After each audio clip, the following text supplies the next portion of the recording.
in middle school, I had a Sunday school teacher that said, just because you're in a garage does not mean that you are a car. So I have always just loved that expression because it helps me to understand that just because I go to church does not mean that I'm a Christian. Just because I might have been raised in a family that my parents were believers doesn't mean that I'm expressing genuine saving faith. Just because I put crosses on my wall or wear jewelry that, expresses the Christian faith does not mean that I have been genuinely saved and redeemed. And so, what are the signs of genuine saving faith?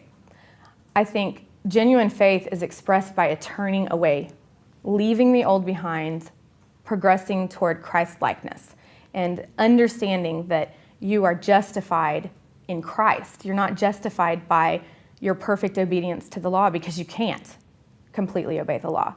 Only Christ has done that. I think if you have genuinely expressed faith, you aren't going to want to live in the way that you used to live. Now, does that mean that we're not going to struggle against sin and against the flesh?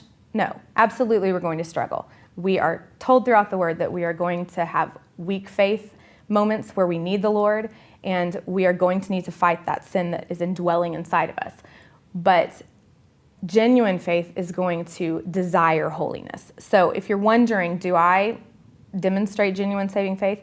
Ask yourself, do I long to be with God's people? Do I long to read His Word? Do I long to spend time in His Word? Do I long to know Him more intimately? Do I serve the people in my church?